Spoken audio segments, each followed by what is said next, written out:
ઓમ નમઃ શિવાય. દધીચી અને ક્ષુભ રાજાની કથા. નારદજીએ બ્રહ્માજીને પૂછ્યું, વિષ્ણુ શિવને જાણતા તો હતા, છતાં દક્ષના યજ્ઞમાં શા માટે ગયા હતા અને શિવગણો સાથે શા માટે યુદ્ધ કર્યું? ત્યારે બ્રહ્માજી બોલ્યા, હે નારદ, એક દિવસ વિષ્ણુએ ક્ષુભ રાજાને સહાય કરતા દધીચીએ તેમને શાપ આપ્યો હતો. તેના કારણે જ્ઞાનભ્રષ્ટ બની વિષ્ણુ દક્ષના યજ્ઞમાં ગયા હતા. તે શાપનો પ્રસંગ હું તમને જણાવું છું, તે સાંભળો. પૂર્વે ક્ષુભ રાજા અને તેનો ખાસ મિત્ર દધીચી વચ્ચે લાંબો વિવાદ થયો. દધીચીએ કહ્યું, ત્રણેય વર્ણ કરતાં બ્રાહ્મણ શ્રેષ્ઠ છે, જ્યારે રાજાએ કહ્યું, સર્વ વર્ણ અને આશ્રમોના પાલક રાજા દેવમય છે. બ્રાહ્મણ કરતાં રાજા શ્રેષ્ઠ હોવાથી તમારે મારું પૂજન કરવું જોઈએ. રાજાની વાણીથી દધીચીને ગુસ્સો આવ્યો. તેમણે રાજાના માથામાં મુષ્ટિ પ્રહાર કર્યો. રાજાએ સામેથી પ્રહાર કરતા મુનિ ઘાયલ થયા. તેમણે શુક્રાચાર્યનું સ્મરણ કરતા શુક્રાચાર્યે ત્યાં આવી મૃત્યુંજય વિદ્યાના બળે મુનિને સાજા કરી દીધા. પછી શુક્રાચાર્યે દધીચીને શિવનું પૂજન અને મહામૃત્યુંજય નામનો ઉત્તમ મંત્ર જપવાનું કહ્યું. દધીચી વિધિપૂર્વક શિવ સ્મરણ સાથે મહામૃત્યુંજયનો જપ કરવા લાગ્યા. શિવે પ્રસન્ન થઈ મુનિશ્રીને વરદાન માગવા કહ્યું. ત્યારે દધીચીએ 3 વરદાન માગ્યા. મારા શરીરના હાડકાં વજ્ર જેવા બને, મારો કોઈ નાશ કરી શકે નહીં, મારામાં દીનતા ન આવે. દધીચી વરદાન મેળવી ક્ષુભ રાજાના દરબારમાં જઈ તેમને માથામાં લાતનો પ્રહાર કર્યો.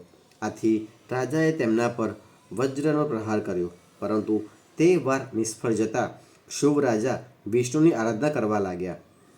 તેમણે વિષ્ણુને પ્રસન્ન કરી દધીચીનો ગર્ભભંગ કરવા સહાય માગી. ત્યારે વિષ્ણુએ કહ્યું, હે રાજન, બ્રાહ્મણોને કોઈ સ્થળે કોઈ પ્રકારનો ભય હોતો નથી, છતાં હું તમારા માટે દધીચીને જીતવા પ્રયાસ કરીશ. ક્ષુભ રાજાનું હિત કરવા વિષ્ણુ દધીચીના આશ્રમે બ્રાહ્મણનું રૂપ ધારણ કરીને વરદાન માગવા ગયા, પરંતુ દધીચી તેમને ઓળખી ગયા અને બોલ્યા, હે વિષ્ણુ, તમે આવી કૂટનીતિ કપટપણું છોડી દો. હું સદાશિવના પ્રભાવથી કોઈનાથી ડરતો નથી. આ સાંભળી વિષ્ણુ ક્રોધિત થઈ ચક્ર ઉપાડ્યું, પરંતુ શિવજીના પ્રભાવથી તે સ્થિર બની ગયું. વિષ્ણુને સહાય કરવા બીજા દેવો પણ આવી દધીચી ઉપર શસ્ત્રો ફેંકવા લાગ્યા. દધીચી દર્ભોની મુઠ્ઠી ભરીને ફેંકતા તે દર્ભોમાંથી દિવ્ય ત્રિશૂળ બની જતા અને તે સઘળા આયુધોનો નાશ કરવા લાગ્યા. વિષ્ણુએ તે વખતે માયા રચી પોતે વિશ્વરૂપ બની ગયા. ત્યારે દધીચીએ તેમને માયાનો નાશ કરવાનું કહ્યું. હું તમને દિવ્ય દ્રષ્ટિ આપું છું, તમે મારામાં આખું જગત નિહાળો. દધીચીએ પોતાના દેહમાં સમસ્ત બ્રહ્માંડના દર્શન કરાવ્યા. તે જ સમયે શુભ રાજા બ્રહ્માજી સાથે ત્યાં આવી પહોંચ્યા. શુભ રાજાએ દધીચીને પ્રણામ કરી કૃપા યાચના કરી. દધીચી શાંત થયા. દધીચીએ વિષ્ણુને રાજાનું પડખું લેવા બદલ શાપ આપ્યો. ઇન્દ્ર સહિત દેવો, મુનીશ્વરો અને વિષ્ણુ પોતપોતાના ગણો સાથે રુદ્રના કોપરૂપ અગ્નિ વડે નાશ પામશો. આમ શાપને કારણે શિવની ગેરહાજરીમાં દક્ષના યજ્ઞમાં ગયા હતા.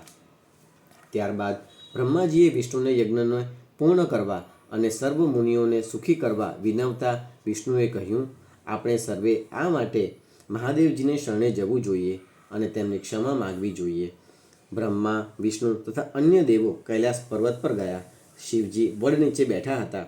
શિવજીની પાસે નારદજી બેઠા હતા અને શિવ તેના પ્રશ્નોનું સમાધાન કરી રહ્યા હતા. વિષ્ણુ તેમજ સર્વ દેવો અને મુનિઓએ શિવજીને શ્રદ્ધાથી વંદન કર્યા અને તેમની સ્તુતિ કરવા લાગ્યા. પછી કહ્યું, હે ભોળાનાથ, દક્ષ પ્રજાપતિના યજ્ઞને પૂર્ણ કરો. ભગદેવને નેત્રો, પૂષાને દાંતો, ભૃગુને દાઢીમૂછ તથા દક્ષને પુનઃજીવિત કરો. તેમજ જેમના શરીરો ભગ્ન થઈ ગયા છે તે ધબકતા કરો. યજ્ઞમાં આપ શ્રીનો ભાગ હોય તે સ્વીકારો. શિવજી બ્રહ્મા, વિષ્ણુ તથા મુનિઓની પ્રાર્થનાથી પ્રસન્ન થયા અને તેમની સર્વ ઈચ્છા પૂર્ણ થશે એમ કહ્યું. સર્વ દેવોએ શિવજીનો જયઘોષ કર્યો. પછી દેવોએ શિવજીને આગ્રહપૂર્વક યજ્ઞમાં આવવા માટે નિમંત્રણ આપ્યું. શિવજી સૌની સાથે મંગળ સ્થળે પહોંચી ગયા. શિવજીએ વીરભદ્રને આજ્ઞા કરી એટલે તે દક્ષનું ધડ લઈ આવ્યો, પરંતુ મસ્તક યજ્ઞકુંડમાં ભસ્મીભૂત થઈ જતા બકરાનું માથું લાવ્યો અને તેના ધડ પર લગાવી દીધું. દક્ષ પછી જીવિત થયો. શિવની દ્રષ્ટિ પડતા તેના સઘળા પાપો નાશ પામ્યા. દક્ષે પોતાના કન્યાના દેહ વિલયથી લજ્જા પામી શિવને વારંવાર વંદન કરી પોતે કરેલા તેમના અપમાન માટે ક્ષમા યાચના માગી. વિષ્ણુએ પણ શિવજીની ક્ષમા માંગતા કહ્યું, હે ભોળાનાથ, દક્ષને ક્ષમા આપો અને હું પણ દક્ષ તરફથી લડ્યો તે બદલ મને માફ કરો. પછી બધાએ વારાફરતી શિવજીની સ્તુતિઓ કરી. છેલ્લે શિવજીની આજ્ઞાથી દક્ષનો અપૂર્ણ રહેલો યજ્ઞ પૂર્ણ થયો. બધા દેવો તેમજ મુનિઓ સંતોષ પામી પોતપોતાના સ્થાને ચાલ્યા ગયા. પ્રભુ શિવ કૈલાસ તરફ રવાના થયા. શિવ પાર્વતીજીની કથા. નારદજીએ બ્રહ્માજીને કહ્યું, હે પિતામહ, દક્ષના દીકરી સતીએ યજ્ઞમાં પોતાના શરીરનો ત્યાગ કરી હિમાલયને ત્યાં અવતાર લઈ ઉગ્ર તપ કર્યું અને પુનઃ શિવને પતિ તરીકે પ્રાપ્ત કર્યા. તેમની પાવન કથા અમને કહો. બ્રહ્માજી બોલ્યા, હે મુનિવર, શિવજી અને સતી જે કાળે હિમાલય ઉપર રહીને લીલા કરતા હતા તે વેળાએ હિમાલયના પત્ની મેનાને સતીના પ્રત્યે પુત્રીભાવ જાગ્યો હતો. મેનાનો આવો સ્નેહ પ્રેમ જોઈ સતીએ તેમને માતા તરીકે સ્વીકાર્યા. નારદજી કહે છે, આ મેનાની ઉત્પત્તિ કેવી રીતે થઈ અને તેના લગ્ન હિમાલય સાથે કેમ થયા તેની કથા કહેવા કૃપા કરો. બ્રહ્માજી બોલ્યા, ઉત્તર દિશામાં પર્વતોના રાજા હિમાલયે પિતૃઓના કલ્યાણ માટે અને ધર્મની વૃદ્ધિ માટે મેના સાથે લગ્ન કરવાની ઈચ્છા કરી. દેવોએ પોતાના સ્વાર્થનો વિચાર કરી પિતૃઓને વિનંતી કરી. ઉત્તમ વિધિપૂર્વક હિમાલય સાથે મેનાના લગ્ન કરાવ્યા. નારદજી મેનાના શાપની કથા વિશે પૂછતા બ્રહ્માજીએ કહ્યું, દક્ષ પ્રજાપતિની 60 પુત્રીઓમાંની સ્વધા નામની દીકરી પિતૃઓને પરણાવી હતી. તેની 3 પુત્રીઓ મેના, ધન્યા અને કલા. આ પુત્રીઓ માનસિક સૃષ્ટિથી જન્મી હતી. ત્રણેય બહેનો શ્વેતદ્વીપમાં વિષ્ણુના દર્શનાર્થે ગઈ હતી. તેમણે સ્તુતિ કરી એક બાજુ બેઠક લીધી. થોડી વારમાં ત્યાં સનકાદી મુનિઓની પધરામણી થતાં આખી સભા ઊભી થઈ, પણ તે ત્રણેય બહેનો દેવને વશ થઈ ઊભી થઈ નહીં. તેથી સનકાદી મુનિઓએ તેમને શાપ આપ્યો, તમે મનુષ્યની જેમ મૂઢ અને ગર્વિષ્ઠ થયેલી છો, તેથી મનુષ્યની સ્ત્રીઓ થાઓ. 3 બહેનો ખૂબ જ વિસ્મય પામી. સનકાદી મુનિઓના ચરણમાં પડી માફી માંગવા માંડી. ત્યારે સનત કુમારોએ પ્રસન્ન થઈ કહ્યું, હું તમારા શાપનો ઉદ્ધાર કરું છું. મેના હિમાલયની પત્ની બની. તેને પાર્વતી નામે પુત્રી થશે. પાર્વતીના પતિ શિવના વરદાનથી મેના પરમપદ કૈલાસને પામશે. બીજી ધન્યા જનક રાજાને વરી મહાલક્ષ્મીજીની સીતાના સ્વરૂપે તેના પુત્રી થશે. સીતાને વિષ્ણુના અવતાર શ્રી રામ વરસે, તેથી ધન્યા જીવન મુક્ત બની વૈકુંઠ પામશે. ત્રીજી કલાવતી વૈશ્ય વૃષભાનુની પત્ની થશે. તેને ત્યાં રાધાનો જન્મ થતાં તે ગુપ્ત સ્નેહથી શ્રી કૃષ્ણની પત્ની થશે. કલાવતી પોતાની કન્યા રાધા સાથે ગોલોકને પામશે. આમ કહી સનત કુમારો અદૃશ્ય થઈ ગયા. ત્રણેય બહેનો પાપ રહિત થઈ પોતાના ઘરે ગઈ. હવે નારદજી હિમાલય તથા મેનાને જગદંબા પાર્વતી કેવી રીતે પ્રાપ્ત થયા તેમજ પાર્વતીએ શિવજીને પતિ તરીકે કેવી રીતે મેળવ્યા તેની કથા સંભળાવવા કહ્યું. બ્રહ્માજીએ કહ્યું, ત્યારબાદ સઘળા દેવો હિમાલય પાસે જઈ દક્ષની પુત્રી સતીના દેહ ત્યાગની વાત કરી. હવે દેવી પુનઃ પૃથ્વી પર પધારી સદાશિવના પત્ની બને તો દેવોના સમુદાયને ઘણો લાભ થઈ શકે. હિમાલયની સંમતિ મળતા સઘળા દેવોએ દેવીનું શ્રદ્ધાપૂર્વક સ્મરણ કરી સ્તુતિ કરવા લાગ્યા. ત્યારે દુર્ગા દેવી પ્રકટ થયા. દેવોએ તેમને પ્રાર્થના કરી, હે દિવ્ય વંદનીય માતા, આપ શ્રી ફરી પૃથ્વી પર પધારી સદાશિવના પત્ની થઈ સૌના દુઃખો દૂર કરો. ત્યારે મહેશ્વરી બોલ્યા, હે દેવો, હું અવશ્ય પૃથ્વી ઉપર અવતરીશ ને હિમાલયની પત્ની મેનાની પુત્રી તરીકે જન્મી શિવની પત્ની બનીશ. જ્યારથી મેં દેહત્યાગ કર્યો છે તે દિવસથી શિવ યોગી બન્યા છે. હું હિમાલયની પુત્રી રૂપે અવતાર લઈ ઉગ્ર તપ કરીને રુદ્રને અવશ્ય મેળવીશ. તમે સૌ પોતપોતાને નિવાસે પાછા જાઓ અને શિવનું રટણ કરો. આમ કહી દેવી અદૃશ્ય બન્યા. સઘળા દેવોએ હિમાલય અને મેનાને મળીને જગદંબાને પ્રસન્ન કરવા કહ્યું. હિમાલય અને મેનાએ શિવ અને શિવાદેવીની ભક્તિપૂર્વક આરાધના કરતાં કરતાં 27 વર્ષ પૂરા કર્યા. ત્યારે દુર્ગાદેવી પ્રસન્ન થઈ વરદાન માંગવા કહ્યું. ત્યારે મેનાએ કહ્યું, આપ જો મને વરદાન આપવા ઈચ્છતા હો તો મને પ્રથમ દીર્ઘાયુષ્યવાળા, સાહસિક, પરાક્રમી અને રિદ્ધિ સિદ્ધિવાળા 100 પુત્રો થાય. પછી મને એક પુત્રી થાય જે જગતને પૂજ્ય, સ્વરૂપવાન, ગુણવાન હોય. આપ મારી પુત્રી થાઓ, તેમજ રુદ્રપત્ની બનીને લીલા કરો. દેવીએ તથાસ્તુ કહી વરદાન આપ્યું અને અદૃશ્ય થયા. સમય જતાં મેનાને પ્રથમ મૈનાક નામે પુત્ર અવતર્યો. તે બધા ભાઈઓમાં શ્રેષ્ઠ, ઉત્તમ અને મહાપરાક્રમી બન્યો. 100 પુત્રોના જન્મ બાદ વસંત ઋતુમાં ચૈત્ર માસની નોમે મૃગશર નક્ષત્રમાં અડધી રાત્રે મેનાને ત્યાં મંગલકારી દયાળુ જગદંબાનો પ્રાદુર્ભાવ થયો. ત્યારે સર્વત્ર આનંદ ફેલાઈ ગયો. દેવીએ પ્રથમ નાની બાલિકાનું રૂપ ધારણ કરી રુદન કરવા માંડ્યું. પુત્રીના જન્મથી હિમાલયને અતિશય આનંદ થયો. આખા નગરમાં ખુશીની લહેર પથરાવી ગઈ. પાર્વતી બાળપણમાં સખીઓની સાથે રમવા લાગી. તેમણે ઉત્તરોત્તર મોટી થતાં પૂર્વજન્મની વિદ્યાઓ સદગુરુ પાસેથી પ્રાપ્ત કરી. એકવાર સદાશિવની પ્રેરણાથી નારદજી હિમાલયના નિવાસે ગયા. હિમાલયે તેમને પોતાની દીકરીના ભવિષ્ય વિશે પૂછતા નારદજી બોલ્યા, હે પર્વતરાજ, તારી દીકરી તો સર્વગુણ સંપન્ન તથા માતા પિતાની કીર્તિ વધારનારી થશે. પરંતુ આ કન્યાનો પતિ યોગી, વસ્ત્ર ન પહેરનારો, માતા પિતા વિનાનો તેમજ અમંગળ વેશભૂષાવાળો થશે. તેના પતિ સાક્ષાત શિવ હશે. તમારી પુત્રીને શિવજી અવશ્ય સ્વીકારશે અને ગૌરવ આપશે. તમારી દીકરીએ શિવને પ્રાપ્ત કરવા તપ કરવું પડશે. શિવજી તેના વિના અન્ય કોઈ સ્ત્રીને પરણશે નહીં. આ કન્યાને પરિણામે શિવ અર્ધનારીશ્વર તરીકે ઓળખાશે. તમારી દીકરી શિવજીના પ્રભાવથી ગૌરવર્ણી બની ગૌરી નામે પ્રખ્યાત થશે. ત્યારે હિમાલય નારદને પૂછ્યું, હે દેવર્ષિ, શિવજી તો કાયમ તપ કર્યા કરે છે. તેઓ પોતાના મનને ગૃહસ્થાશ્રમ તરફ વાળશે ખરા? વળી શિવજીએ પૂર્વે પ્રતિજ્ઞા કરી હતી કે દક્ષ પુત્રી સતી સિવાય અન્યને સ્વીકારશે નહીં. તો તે મારી પુત્રીને કઈ રીતે સ્વીકારશે? નારદજીએ કહ્યું, હે પર્વતરાજ, તમે એની ચિંતા કરશો નહીં. તમારી આ પુત્રી પૂર્વજન્મમાં સતી હતા અને તે જ દેહ વિલય કરી હવે પાર્વતી રૂપે તમારે ત્યાં અવતર્યા છે. તેથી તેઓ શંકરના પત્ની બનશે. નારદજીના વચનોથી હિમાલયના મનનું સમાધાન થયું, પણ મેનાના મનનો સંશય નષ્ટ થયો ન હતો. એક દિવસ મેનાએ પોતાના પતિ હિમાલયને પોતાની કન્યા પાર્વતી માટે મનોહર, સુલક્ષણ વર શોધવા વિનંતી કરી. ત્યારે હિમાલયે નારદજીના વચનોનું સ્મરણ કરાવી કન્યાને શિવનું તપ કરવાની શિખામણ આપવા કહ્યું. મેનાએ દીકરીના સુકોમળ અંગો જોઈ કંઈ બોલ્યા નહીં.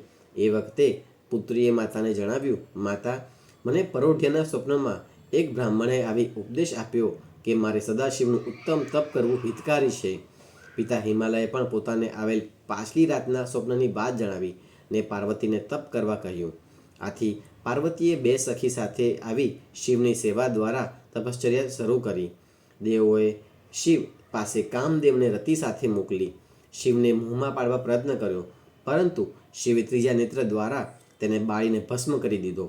ત્યારબાદ પાર્વતીના સુદીર્ઘ તપથી શિવ પ્રસન્ન થયા. સમય પસાર થતાં શિવજીએ હિમાલયના ગંગાવતાર નામના મનોહર શિખર પર આત્મચિંતન દ્વારા તપ આદર્યું.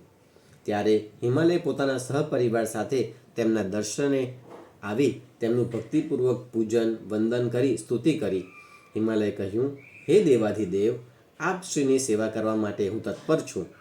હું આપની સેવા કઈ રીતે કરું? ત્યારે સદાશિવે કહ્યું, હું આ શિખર પર એકાંતે તપ કરવા આવ્યો છું. તેથી અહીં આવીને કોઈ વિઘ્ન કરે નહીં તેવું કરો. આમ કરવાથી મારી પરમ સેવા ગણાશે. થોડા સમય બાદ હિમાલયની પુત્રી પાર્વતીને શિવજી પાસે લાવી કહ્યું, હે મહાદેવ, મને મારી પુત્રી પાર્વતી સાથે રોજ આપના દર્શનાર્થે અને સેવાર્થે આવવાની પરવાનગી આપો. પછી પાર્વતીજી દરરોજ સખીઓની સાથે આ જગ્યાએ સેવા આરાધના માટે આવવા લાગ્યા. તેઓ શિવજીના ચરણ ધોઈ તેના જળનું આચમન કરતા અને પવિત્ર વસ્ત્ર વડે તેમનું શરીર લૂછી નાખતા. હંમેશ ષોડશોપચાર વિધિથી શિવનું પૂજન કરી પ્રણામ કરી ક્ષમા માગી સખીઓ સાથે ઘેર જતા. તારકાસુરની કથા. હવે નારદજીએ બ્રહ્માજી સમક્ષ તારકાસુરની કથા વિશે જાણવા કહ્યું. ત્યારે બ્રહ્માજીએ કહ્યું, હું તમને તારકાસુરની ઉત્પત્તિ વિશે જણાવું છું. મરીચીના પુત્ર કશ્યપને 13 પત્નીઓ હતી, જે બધી દક્ષની પુત્રીઓ હતી. તેમાંની સૌથી મોટી દિતિને હિરણ્યકશિપુ અને હિરણ્યાક્ષ નામે 2 પુત્રો થયા, જેનો વિષ્ણુએ વરાહ તેમજ નરસિંહના રૂપે નાશ કર્યો. પુત્રોના મૃત્યુથી દિતિ દુઃખી થઈને પતિને શરણે ગઈ. પતિના કહેવાથી દિતિએ પવિત્ર રહીને 1000 વર્ષ સુધી બ્રહ્માજીનું તપ કર્યું. પરિણામે તેને વજ્રાંગ નામે પુત્ર થયો. તેણે દેવોને પરાસ્ત કરી કેદ કર્યા હતા. બ્રહ્માજીએ વજ્રાંગને સમજાવી દેવોને મુક્ત કરાવ્યા અને તેને તત્વબોધ આપ્યો. તેને કારણે તે સુખી થયો. જ્યારે તેની પત્ની વરાંગીને સાત્વિક ભાવ ન જાગતા તેણે પતિ પાસે એક બળવાન પુત્રની માંગણી કરી, જે ત્રણેય લોકને જીતી ઇન્દ્રને પોતાના પાશમાં વશ કરે. વજ્રાંગને આ વચન ન ગમ્યું, છતાં પતિના આગ્રહને વશ થઈ તેણે પુત્રેચ્છાથી બ્રહ્માજીનું દુષ્કર તપ કર્યું. બ્રહ્માજી પ્રસન્ન થતાં વરદાન માંગવા કહ્યું. ત્યારે વજ્રાંગે માંગ્યું, મને એવો પુત્ર આપો કે જે માતાનું હિત કરે, તે પણ સમર્થ હોય, સક્ષમ હોય. સમય જતાં વરાંગીએ એક દીકરાને જન્મ આપ્યો. તેના જન્મતા જ મોટા ઉત્પાતો શરૂ થઈ ગયા. તેથી પ્રજાપતિ કશ્યપે તેનું નામ તારક પાડ્યું. આ તારકે મોટો થઈ એક પગે ઊભા રહી 2 હાથ ઊંચા રાખી 500 વર્ષ અતિ ઘોર તપસ્યા કરી. આથી બ્રહ્માએ તેને વરદાન માંગવા કહ્યું. ત્યારે તેણે કહ્યું, સમગ્ર લોકમાં મારા સરખો બળવાન, સમર્થ, સક્ષમ કોઈ ન થાય, અને બીજું કે શિવજીના પુત્રથી મારું મૃત્યુ થાય. બ્રહ્માજી તથાસ્તુ કહી ચાલ્યા ગયા. તારક પ્રસન્ન થઈ શોણિતપુર નગરમાં આવ્યો. ગુરુ શુક્રાચાર્યે તેનો ત્રિલોકના અધિપતિ તરીકે રાજ્યાભિષેક કર્યો. તેણે ઇન્દ્ર પાસેથી ઐરાવત, કુબેર પાસેથી નવનિધિ, વરુણ પાસેથી શ્વેત ઘોડાઓ, ઋષિઓ પાસેથી કામધેનુ, સૂર્ય પાસેથી ઉચ્ચેશ્રવા, સમુદ્ર પાસેથી રત્નો મેળવી ઇન્દ્રને સ્થાને બેસી શાસન શરૂ કર્યું. તેણે દેવોના સ્થાનો ઉપર દૈત્યોને બેસાડ્યા. ત્રાસ વર્તાવવા માંડ્યો. આથી હતાશ થયેલા દેવો બ્રહ્માજીને શરણે જઈ તેમની સ્તુતિ કરતા કહ્યું, હે દેવ, આપની પાસેથી વરદાન મેળવી તારકાસુર ભારે તોફાને ચડ્યો છે. તેણે દેવોના સ્થાનો, દેવાંગનાઓ તથા અપ્સરાઓને પોતાના તાબામાં લઈ લીધા છે. હવે અમે ક્યાં જઈએ? અમને તેના ત્રાસમાંથી છુટકારો અપાવો. ત્યારે બ્રહ્માજીએ કહ્યું, તારકાસુરનો નાશ કેવળ શિવના પુત્ર દ્વારા જ થઈ શકશે. તેથી હવે શિવ લગ્ન કરવા તત્પર બને તેવી કોઈ યોજના ઘડો. હમણાં તો હું તારકાસુરને સમજાવી સ્વર્ગ છોડી દેવાનું જણાવું છું. પછી બ્રહ્માજી તારક પાસે ગયા ને બોલ્યા, મેં તને મનુષ્યલોકનું રાજ્ય આપ્યું છે, સ્વર્ગનું રાજ્ય આપ્યું નથી. તું પૃથ્વી પર રાજ્ય કર. આથી બ્રહ્માજીના કહ્યા પ્રમાણે સ્વર્ગનો ત્યાગ કરી શોણિતપુર નગરે જઈ તે વસ્યો. કામદેવની કથા. ઇન્દ્રે સદાશિવને મોહમાં નાખવા કામદેવને તેડાવ્યો. કામદેવ ઉપસ્થિત થયો એટલે ઇન્દ્રે કહ્યું, હે કામ, મારે ઘણા મિત્રો છે, પણ તારા જેવા શ્રેષ્ઠ, ઉત્તમ અને ઉપયોગી મિત્ર કોઈ નથી. અમારા સંકટ ટાણે તું જ ઉપયોગી બની શકીશ. તારક નામનું દુષ્ટ દૈત્ય અમારો શત્રુ બન્યો છે. તેણે બ્રહ્માજી પાસેથી વરદાન મેળવી ચારે બાજુ હાહાકાર મચાવી દીધો છે. તે ફક્ત શિવજીના પુત્રોથી જ મૃત્યુ પામે તેમ છે. માટે તારે શિવજીને પાર્વતી પ્રત્યે પ્રેમ ઉપજે તેવું કાર્ય કરવાનું છે. તે હાલ હિમાલયના શિખરે તપ કરી રહ્યા છે અને દેવી પાર્વતી તેમની સેવા કરી રહી છે. આ કાર્ય કરી તું દેવોને મદદરૂપ બન. કામદેવ ઇન્દ્રની આજ્ઞા લઈ પોતાની સ્ત્રી તથા વસંત સાથે શિવજી જ્યાં તપ કરતા હતા ત્યાં આવી પહોંચ્યો. ઇન્દ્રે કરેલી તેની શક્તિના વખાણથી ગર્વિષ્ઠ બની કામદેવ પોતાની જાળ પાથરવા લાગ્યો. પ્રથમ વસંતનો પ્રભાવ મૂક્યો. વૃક્ષો પ્રફુલ્લ બન્યા. ફૂલો સુવાસિત બની વાતાવરણને મુગ્ધ કરવા લાગ્યા. સુગંધીદાર વાયુ વહેવા લાગ્યો. પક્ષીઓનો કલરવ શરૂ થયો. વસંતના પ્રાકટ્યથી લોકોના મન વિહ્વળ થવા લાગ્યા. શિવજી ઋતુ વિના વસંતના વધામણા થતા જોઈ આશ્ચર્ય પામ્યા. શૃંગાર રસો શિવજીને મોહ પમાડવા લાગ્યા. કામદેવ શિવજીના હૃદયમાં પ્રવેશ મેળવવા કોઈ છિદ્ર શોધવા લાગ્યો, પણ તેને કોઈ છિદ્ર મળ્યું નહીં. તેવા સમયે પાર્વતી સખીઓ સાથે મહાદેવની સેવામાં આવ્યા. શિવજીએ ધ્યાન છોડી પાર્વતીજી પ્રત્યે દ્રષ્ટિ કરી. આ તકનો લાભ ઝડપી કામે પોતાનું હર્ષણ નામક બાણ છોડ્યું. શિવજી પાર્વતીના મુખારવિંદને જોઈ પાર્વતીને પોતાના ખોળામાં બેસાડવાની તીવ્ર ઉત્કંઠા તેમને જાગી ગઈ. પરંતુ તરત પોતાની વૈરાગ્યાવસ્થાનો વિચાર આવતા તેમણે એ વૃત્તિ ખંખેરી કાઢી. છતાં કામદેવ મોહ અસ્ત્ર ફેંકતો રહ્યો. શિવજીને લાગ્યું કે નક્કી કોઈ કુકર્મીએ તેની જાળ બિછાવી છે. તેમણે નેત્ર ખોલી જોયું તો કામદેવ બાણ લઈને ઊભો હતો. શિવનો ક્રોધ રજવડી ઉઠવાથી શિવે ત્રીજું નેત્ર ઉઘાડ્યું અને તેની અગ્નિથી કામદેવને બળીને ભસ્મ કર્યો. ઇન્દ્ર વગેરે દેવોએ તેને બચાવવા ઘણા પ્રયત્નો કર્યા, છતાં બધા નિષ્ફળ ગયા. પોતાના પતિને ભસ્મ થયેલો જોઈ રતિ વિલાપ કરવા લાગી અને આ માટે દેવોને દોષ દેવા લાગી. દેવોએ તેને આશ્વાસન આપી કહ્યું, તું તારા પતિની ભસ્મને સંઘરી રાખ. મહાદયાળુ શિવ તારા પતિને અવશ્ય સજીવન કરશે. પછી બધા દેવોએ ભેગા થઈ શિવજીને પ્રસન્ન કરવા તેમની સ્તુતિ કરી અને રતિનો શોક દૂર કરવા વિનવણી કરી. શિવે કહ્યું, હે દેવો, રતિનો વિયોગ કૃષ્ણાવતાર સુધી રહેશે. શ્રી કૃષ્ણ અને રૂક્મિણીના પુત્ર તરીકે કામદેવ અવતાર લેશે. તે પ્રદ્યુમ્ન નામે ઓળખાશે. તેને શંબરાસુર સમુદ્રમાં ફેંકી દેશે. એ જ રતિને પ્રાપ્ત થશે. ત્યાં સુધી રતિએ શંબરાસુર નગરમાં રહી રાહ જોવી પડશે. પછી પ્રદ્યુમ્ન શંબરાસુરનો નાશ કરી તારી સાથે દ્વારકામાં આવી સુખેથી રહેશે. આમ કહી શિવજી અદૃશ્ય બની ગયા અને રતિ સમયની પ્રતીક્ષા કરવા લાગી. શિવજીના ત્રીજા નેત્રમાંથી નીકળેલ અગ્નિ ચારે દિશામાં ફેલાઈ જગતને બાળવા લાગ્યો. બ્રહ્માએ શિવજીનું સ્મરણ કરી અગ્નિ પાસે જઈ તેમને રોક્યો. તેણે બ્રાહ્મણનું શરીર ધારણ કર્યું. હું તે વાડવ અગ્નિને લઈ સમુદ્ર પાસે ગયો. સમુદ્રે તેને ગ્રહણ કર્યો, જેથી સમસ્ત વિશ્વ ભયરહિત બની ગયું. પાર્વતીની તપશ્ચર્યાનો પ્રભાવ. હે નારદ, કામદેવ બળીને ભસ્મ થતા પાર્વતી ત્યાંથી ભયભીત થઈ પોતાના ઘર તરફ ગયા. ગભરાયેલા પાર્વતીને હિમાલયે હિંમત આપી. પાર્વતી પોતાના સ્વરૂપને ધિક્કારી શોક કરવા લાગ્યા. તે સમયે નારદજી ત્યાં આવ્યા. તેમણે પાર્વતીને શિવ પ્રાપ્તિ અર્થે શિવ પંચાક્ષરના જાપ સાથે ઉત્તમ તપ કરવાનું કહ્યું. પાર્વતીએ તપ કરવા માટે વનમાં જવા માતા પિતાની પરવાનગી માંગી. માતા તે બાબતે રજા આપતા થોડા ખચકાયા, છતાં પાર્વતીએ તેમને મનાવી લઈ રજા મેળવી. તેમણે આભૂષણો કાઢી વલ્કલ વસ્ત્રો ધારણ કરી ગંગાવતાર તે સ્થાને જવા પ્રયાણ આદર્યું, જ્યાં શિવજીએ કામદેવને બાળીને ભસ્મ કર્યો હતો. એક ઉત્તમ શિખરની પસંદગી કરી દેવી પાર્વતીએ પોતાનું તપ શરૂ કર્યું. તે શિખર પાછળથી ગૌરી શિખર તરીકે જાણીતું થયું. પાર્વતીએ એક પગે ઊભા રહીને 3000 વર્ષ પંચાક્ષર મંત્રના જાપ સાથે તપ કર્યું. પાર્વતીએ તપ કરતા ઘણો લાંબો સમય પસાર થતાં હિમાલય સહકુટુંબ તે જગ્યાએ આવી દીકરીને તપ બંધ કરવા માટે જણાવ્યું. પાર્વતીને બધાએ સમજાવી, પણ તે પોતાના નિશ્ચયમાં અડગ રહ્યા. છેવટે માતા પિતા પોતાના સ્થાને ચાલ્યા ગયા. પછી પાર્વતીએ પોતાનું તપ વધુ જલદ ઉગ્ર બનાવ્યું. તેમના તપના પ્રભાવથી સમગ્ર જગત તપવા લાગ્યું. તેથી સર્વ દેવો તથા વિષ્ણુ ભેગા મળી મહાદેવજી પાસે ગયા ને તેમની સ્તુતિ કરી.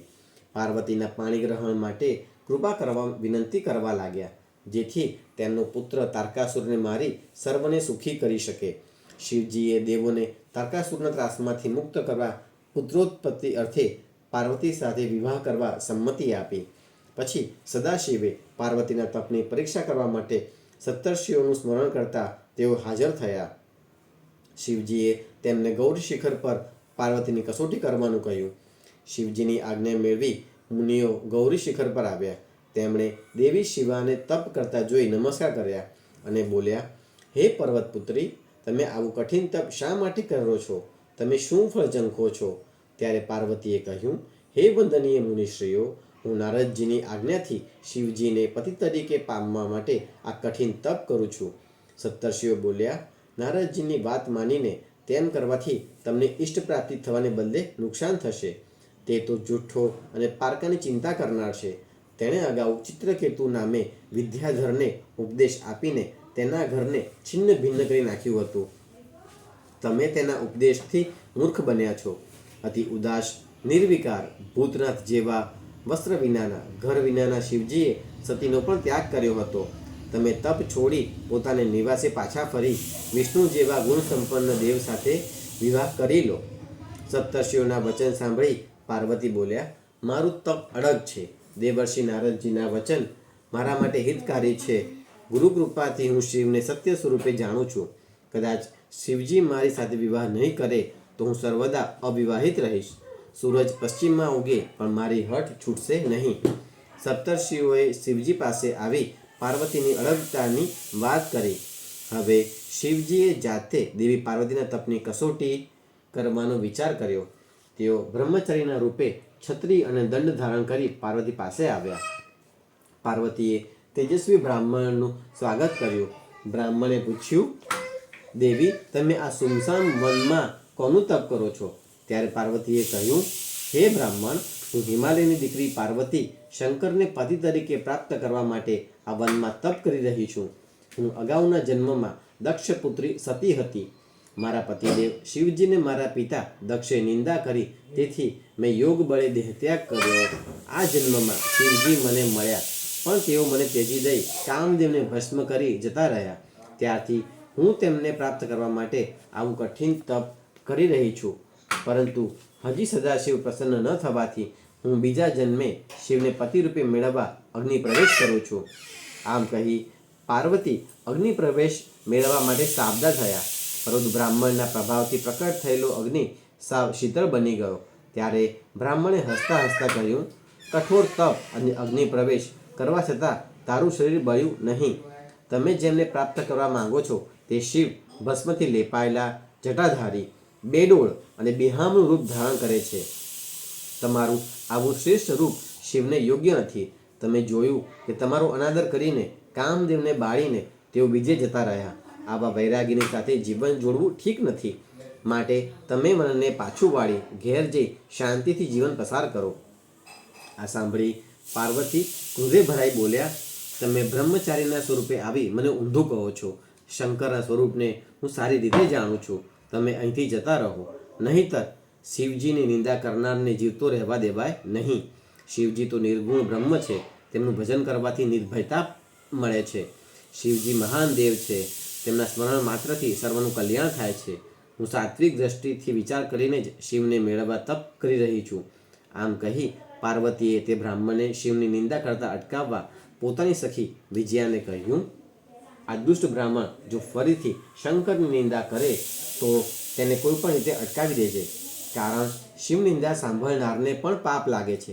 તેથી આપણે આ જગ્યા છોડીને અન્ય સ્થળે ચાલ્યા જઈએ. તેમ કહી ઊભા થયા. ત્યારે બ્રહ્મચારી સ્વરૂપમાંથી શિવજી પ્રકટ થઈ પાર્વતીનો હાથ પકડી લીધો. પાર્વતીજી તેમને જોઈ આશ્ચર્યચકિત બની ગયા. તેમના શરીરમાં રોમાંચ પ્રસરી ગયો. શિવજીએ કહ્યું, હે દેવી, મને ન ઓળખ્યો? તમે મને છોડી ક્યાં જશો? હું તમને છોડી શકું એમ નથી. તમે તપ વડે મને વશ કર્યો છે. તમે તો યુગ યુગથી મારી સંગીની સહચરી છો. મારા અપરાધ બદલ મને ક્ષમા કરો. મેં લોકલીલા મુજબ આપની અનેકવિધ કસોટી કરી, તે બદલ મને ક્ષમા આપો. પાર્વતીએ બે હાથ જોડી પ્રણામ કર્યા અને બોલ્યા, હે ઈશ્વર, આપ શ્રી પ્રસન્ન થયા હોવ તો મને પત્ની તરીકે સ્વીકારો. હાલ હું પિતૃગૃહે જઈશ. આપ શ્રી મારા પિતાશ્રી પાસે મારી માંગણી કરો અને શાસ્ત્રોક્ત વિધિથી વિવાહ ગોઠવો. મહાદેવજીએ પાર્વતીના મધુર વચનો સાંભળી ખુશ થઈ કહ્યું, હે દેવી, હું નિર્વિકારી તથા નિષ્પૃહી હોવા છતાં મેં ભક્તાધીન થઈ દેહ ધારણ કર્યો છે. જો હું ભિક્ષુક બની તમારા પિતાશ્રી પાસે મને આપો એવી માંગણી કરું તો મારું ગૌરવ જળવાશે નહીં. છતાં તમારી આજ્ઞાની મર્યાદામાં રહી હું તમારા પિતા પાસે તમારી માંગણી જરૂર કરીશ. શિવજીના મધુર વચનો સાંભળી દેવી પાર્વતીએ તેમને શ્રદ્ધાથી આંખો બંધ કરી પ્રણામ કર્યા. પ્રભુ તથાસ્તુ કહી અદૃશ્ય થઈ ગયા. પછી પાર્વતી ખુશ થઈ પિતાના નિવાસ તરફ જવા નીકળ્યા. પાર્વતી તપ સાર્થક કરીને પાછી આવે છે. આ સમાચાર મળતા પિતા હિમાલય અને માતા મેના ખુશીથી ઝૂમી ઉઠ્યા. સગા સ્નેહી, સંબંધી, મિત્રો, પુરોહિતો, નગરજનોએ તેમનું ભવ્ય સ્વાગત કર્યું. હિમાલયે પાર્વતીના આગમનની ખુશીમાં મોટો ઉત્સવ મનાવ્યો. ઉત્સવના ટાણે ભગવાન શિવ નટનો વેશ ધારણ કરી ડાબા હાથમાં શીંગી અને જમણા હાથમાં ડમરું, ખભે હોદડી અને લાલ વસ્ત્રો ધારણ કરી મેનાના પ્રાંગણમાં આવ્યા. તેમણે નૃત્ય શરૂ કર્યું. ડમરું અને શીંગીના અવાજથી નગરજનોના ટોળે ટોળા વળવા લાગ્યા. મેનાએ વિવિધ રત્નો ભરેલા થાળને નટને આપ્યો, પણ નટે તે ઠુકરાવી દઈ પાર્વતીની માંગણી કરી. આથી ક્રોધિત થઈ મેના અને હિમાલય નટને કાઢી મૂકવા સેવકોને આજ્ઞા આપી, પરંતુ કોઈનાથી તે ખસ્યા નહીં. હિમાલયને તે નટમાં વિષ્ણુના દર્શન થયા. પછી તે બ્રહ્મા રૂપે દેખાયા. પછી તે નટમાં અનેક દેવોના સ્વરૂપો પણ નિહાળ્યા. અંતે તેમને રુદ્ર સ્વરૂપ દેખાયું. છતાં માયાથી મોહિત થયેલા હિમાલયે તેમની માંગણીનો સ્વીકાર ન કરતા શિવજી ત્યાંથી અદૃશ્ય થઈ ગયા. અંતે હિમાલય મેનાને ખબર પડી કે શિવજી નટ સ્વરૂપે આવી આપણને છેતરી ગયા છે. તેમની શિવ તરફની ભક્તિ વધુ પ્રગાઢ બનતા બધા દેવો ચિંતામાં પડ્યા કે જો રત્નોના ભંડાર સમાન હિમાલય પૃથ્વી ઉપરથી દિવ્ય રૂપ ધારણ કરી શિવલોકમાં જશે તો પછી પૃથ્વીનું શું થશે? બધા દેવો ગુરુ બૃહસ્પતિ પાસે જઈ હિમાલયને શિવજી વૃદ્ધ ભરમાવવાનું કહ્યું, પરંતુ ગુરુએ આ કામ માટે તેમને બ્રહ્માજી પાસે મોકલ્યા. બ્રહ્માજીએ તેમને શિવ નિંદા કરવા પોતે સક્ષમ નથી એમ કહ્યું. તેમણે દેવોને ખુદ શિવજી પાસે મોકલ્યા. બધા દેવો શિવજી પાસે આવી સઘળું વૃત્તાંત કહીને જણાવ્યો. શિવજીએ તેમની વાત માન્ય રાખી. ત્યારબાદ શિવજી એક શ્રેષ્ઠ બ્રાહ્મણનો વેશ ધરીને હિમાલયને ત્યાં ગયા અને કહ્યું, હું વૈષ્ણવ બ્રાહ્મણ સાથે જ્યોતિષી પણ છું. મેં જાણ્યું છે કે તું તારી સુલક્ષણા સુકુમાર રાજકન્યાને શિવજી સાથે પરણાવવા માંગે છે, પરંતુ તારો પસંદ કરેલો જમાઈ તો ગુણ વિનાનો, ઘર વસ્ત્ર વિનાનો, વેદમાર્ગનો ત્યાગ કરનાર, કદરૂપો, વૈરાગી છે. તે સ્વભાવે ક્રોધી છે, વળી ભિખારી છે. આવાને તારી દીકરી પરણાવીશ તો લોકો તારી હાંસી કરશે. આ વાત સાંભળી મેનાનું મન ઘણું ચલિત થઈ ગયું. તે પોતાની દીકરી શિવને પરણાવવા નારાજ થઈ ગઈ. બીજી બાજુ સદાશિવે કૈલાસ પર જઈ સપ્તર્ષિઓનું સ્મરણ કરતા તેઓ હાજર થયા. શિવજીએ તેમને કહ્યું, દેવોનું કાર્ય કરવા માટે હું પાર્વતી સાથે પરણવા તૈયાર થઈ છું. વળી આ માટે પાર્વતીએ પણ ઘણું કઠિન તપ કર્યું છે. તેના માતા પિતા પણ મારી સાથે પાર્વતીને પરણાવવા તૈયાર થયા છે, પરંતુ દેવોની પ્રાર્થનાથી મેં બ્રાહ્મણનું રૂપ ધરી તેમની સમક્ષ મારી જ નિંદા કરી. તેથી તેઓ ઉદ્વેગ પામ્યા છે. હવે તમે ત્યાં જઈને પરિસ્થિતિ સંભાળી લો. સપ્તર્ષિઓ શિવજીને પ્રણામ કરી હિમાલયને નિવાસે આવ્યા. હિમાલયે તેમની આગતા સ્વાગતા કરી. પછી ઋષિઓ સાથે આવેલી અરુંધતીએ મેના પાસે આવી લગ્ન માટે સમજાવવા લાગી.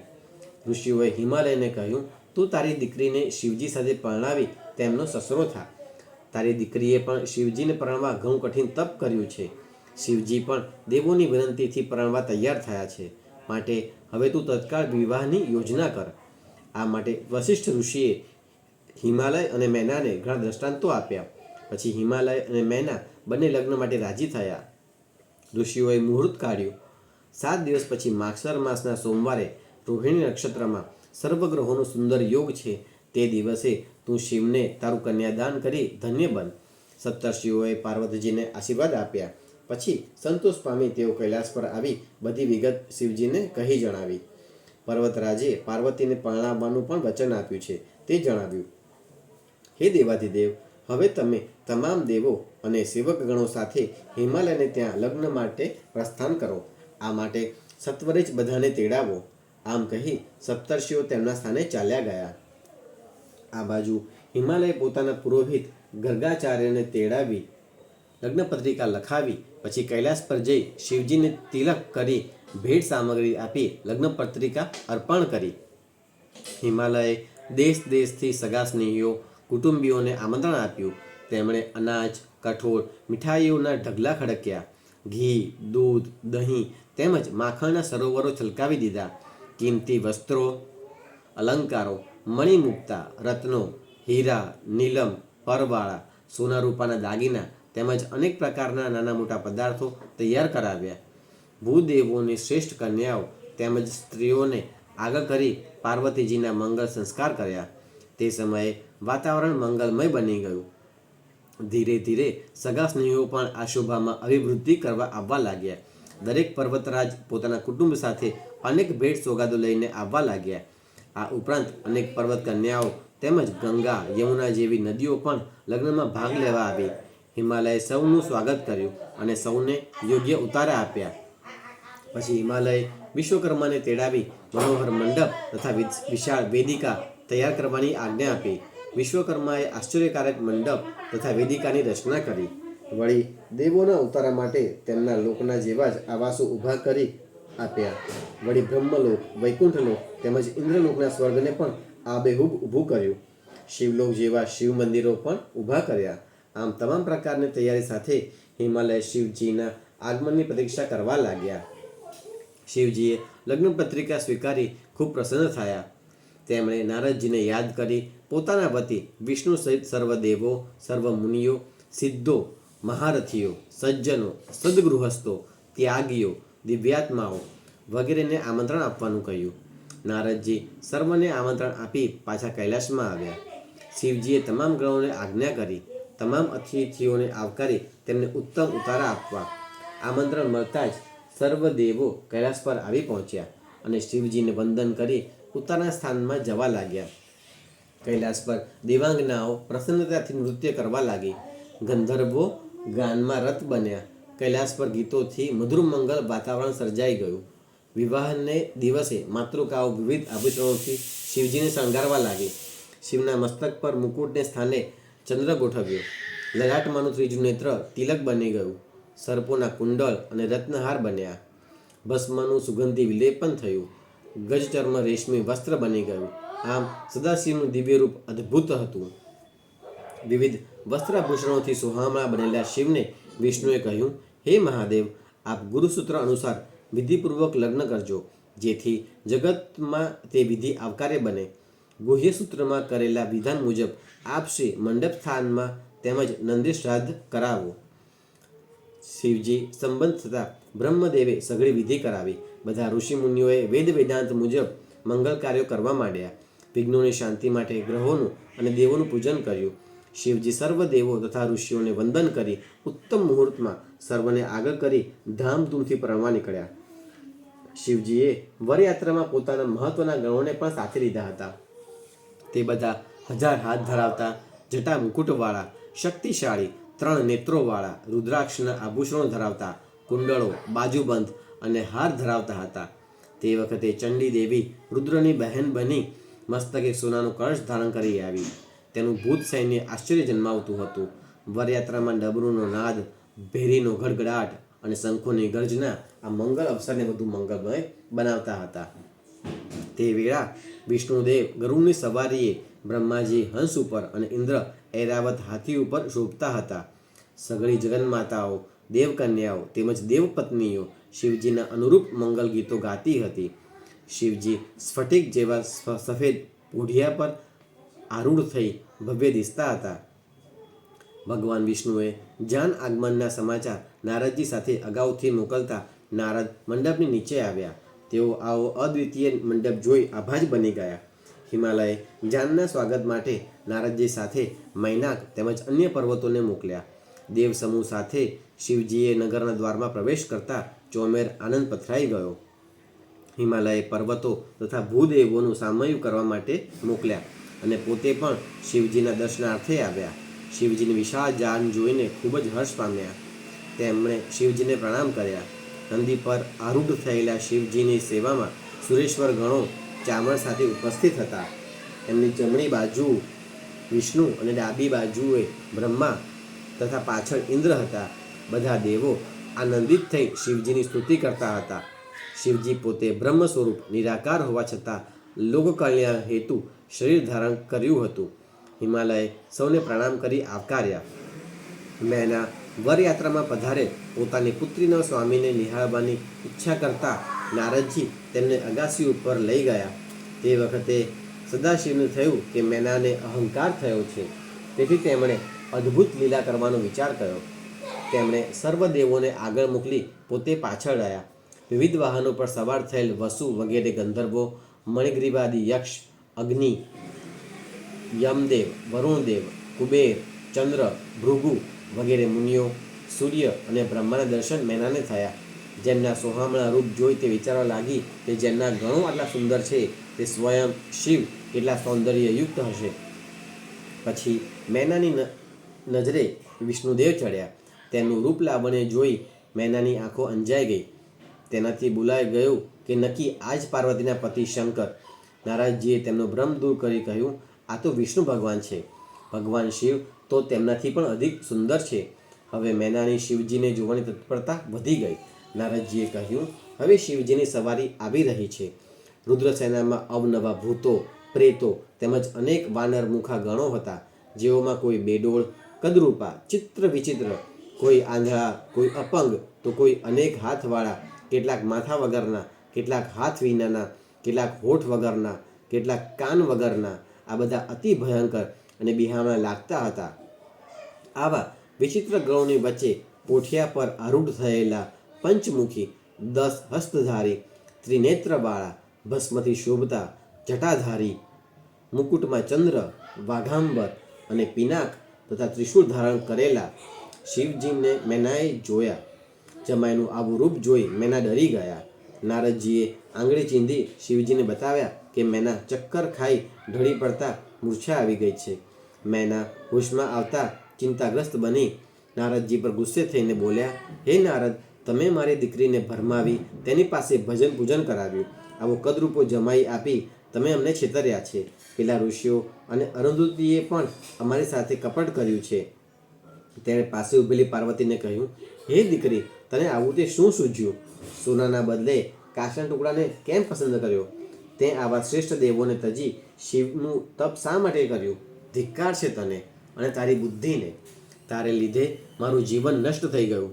નારદજીએ તેમને શાંત પાડવા કોશિશ કરી, પણ ગુસ્સે થયેલી મેનાએ નારદજીને ત્યાંથી અબઘડી ચાલ્યા જવા કહ્યું. મેનાને સમજાવવા બ્રહ્માજીએ 7 ઋષિઓને મોકલ્યા, તે પણ નિષ્ફળ ગયા. હિમાલયે પત્ની મેનાને ઘણી સમજાવી, છતાં તે હઠ લઈને બેઠી. આવા વિકરાળ સ્વરૂપવાળા શિવજીને મારી દીકરી આપશો તો હું મારા પ્રાણ કાઢી આપીશ.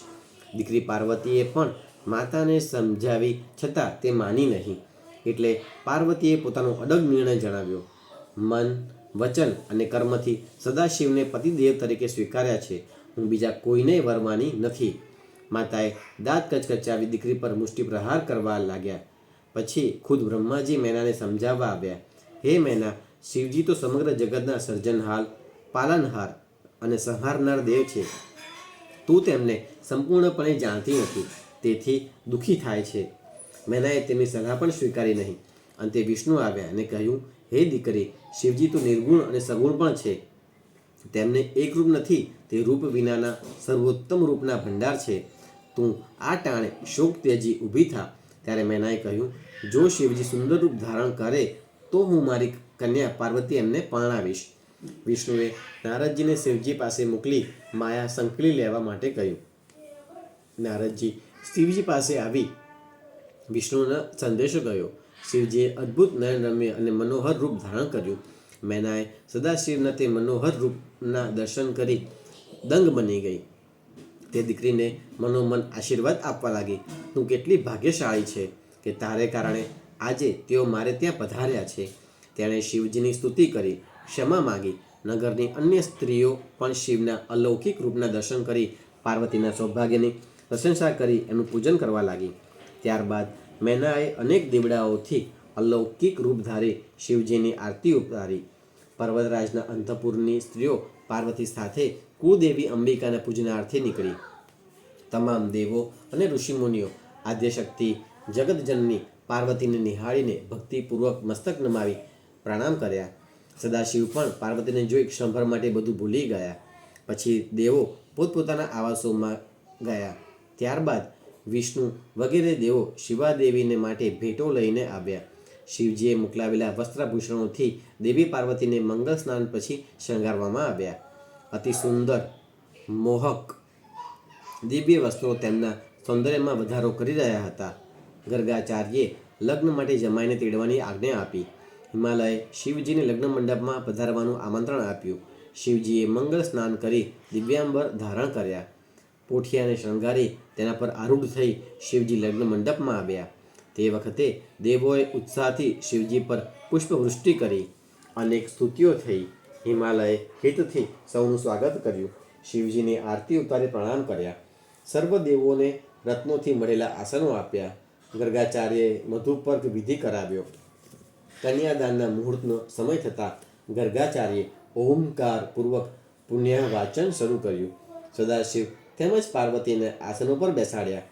ગર્ગાચાર્યની સૂચના પ્રમાણે પાર્વતીએ ચોખા, દહીં, દર્ભ વગેરે વડે શિવજીનું પૂજન કર્યું. ત્યારબાદ કન્યાદાનની વિધિ શરૂ થઈ. પર્વતરાજ અને મેનાએ વરરાજાને ચંદન, સુંદર વસ્ત્રો, કિંમતી અલંકારો અર્પિત તેમનું વરણ કર્યું. પછી કહ્યું, હે શિવ, અમે આપને અમારી કન્યાનું દાન કરીએ છીએ. આપ તેને પત્ની રૂપે સ્વીકારી સંતુષ્ટ થાઓ.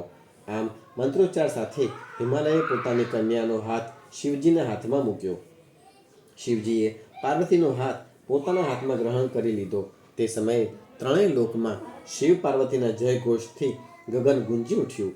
હિમાલયે ઉત્તમ દ્રવ્યો અને ઉત્તમ રત્નોથી સદાશિવને અને જાનૈયાઓની પહેરામણી કરી. સગા સંબંધીઓએ પણ અનેક ભેટો પાર્વતીને અર્પણ કરી. ત્યારબાદ બ્રહ્માજીની આજ્ઞાથી વેદીમાં અગ્નિનું સ્થાપન કરી શંકર પાર્વતીને પાસે બેસાડી હોમ કરવાનો આરંભ કર્યો. ચારે વેદના મંત્રો વડે અગ્નિને આહુતિ આપી. ત્યારબાદ શિવ પાર્વતીએ વિધિપૂર્વક અગ્નિની પ્રદક્ષિણા કરી મંગળ ફેરા પૂર્ણ કર્યા. બ્રાહ્મણોએ વરવધુના લલાટે અભિષેક કરાવ્યો અને ધ્રુવ દર્શન કરાવ્યા. સ્વસ્તિ વાચન બાદ શિવજીએ પાર્વતીના લલાટે સિંદૂર લગાવ્યું. પછી વરકન્યાની જોડી બ્રાહ્મણોના આશીર્વાદ દઈ ઉતારે ગઈ. સઘળી દેવીઓએ પોતાનું સૌભાગ્ય શિવ પાર્વતીને અર્પિત કર્યું. તે જાણે શિવજીને પ્રસન્ન થયેલા જોઈ રતિએ શંકરને કહ્યું, આપ શ્રીના લગ્નમાં બધા આનંદિત બન્યા છે. હું એકલી જ પતિના વિયોગથી દુઃખી છું. મારા ઉપર કલ્યાણ કરો. આમ કહી રતિએ પોટલીમાં બાંધેલી કામદેવની ભસ્મ ત્યાં મૂકી. રતિનો વિલાપ જોઈ બધી દેવીઓ દુઃખી થઈ ગઈ. તેમણે પણ ભોળાનાથની વિનવણી કરી. શિવજીએ પ્રસન્ન થઈ ભસ્મની પોટલી તરફ અમી દ્રષ્ટિ ફેંકતા કામદેવ આળસ મળીને ઊભો થયો ને શિવજીને પ્રણામ કર્યા. તેને પોતાના અપરાધની ક્ષમા માગી અને ભક્તિ માગી. સઘળા દેવોએ શિવજીનો જયઘોષ કર્યો. પછી હિમાલયે બધાને ભોજન માટે આમંત્રણ આપ્યું. બધા પોતપોતાની પંક્તિઓમાં બેસીને ભોજન આરોગવા લાગ્યા. હિમાલય જાતે આવીને બધાને આગ્રહપૂર્વક જમાડ્યા. બધા જમીને સંતુષ્ટ અને તૃપ્ત થયા. હિમાલયના આગ્રહને વશ થઈ જાનૈયાઓ નગરમાં ઘણા દિવસ રોકાયા. નગરમાં પ્રતિદિન નવા નવા ઉત્સવો થવાથી આનંદ મંગળ છવાઈ ગયો. પછી સપ્તર્ષિઓના કહેવાથી હિમાલયે જાન વિદાયનું મુહૂર્ત નક્કી કર્યું. વિદાય ટાણે મેનાની આંખોમાંથી શ્રાવણ ભાદરવો વહેવા લાગ્યો. તે રડતા રડતા શિવજીને કહેવા લાગી, હે કૃપાનિધિ, મારી શિવાનું સારી રીતે પાલન કરજો. એમના સર્વ અપરાધો ક્ષમા કરજો. તે જન્મો જન્મ આપની ભક્ત જ રહી છે. આમ કહેતા તે મૂર્છા પામી ગઈ. હિમાલયનું કઠણ હૃદય પણ તે ટાણે પીગળી ગયું. તે પણ રડવા લાગ્યા. મેનાએ દીકરીને વળાવતી વખતે અનેક પ્રકારના દુર્લભ રત્નજડિત રેશમી વસ્ત્રો અને અનેક કિંમતી અલંકારો પહેરાવ્યા.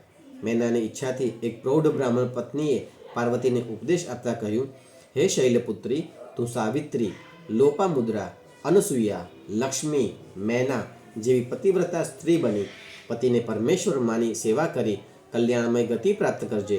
સદગુરુઓની પૂજા કરવી, તેમનો આદર સત્કાર કરવો, ગુરુજનોની સેવા કરવી, સાસુ સસરાની પૂજા કરવી, પતિની આજ્ઞા અનુસાર વર્તવું, પતિની આવશ્યકતાઓને સમજીને તે સદૈવ પૂર્ણ કરવી.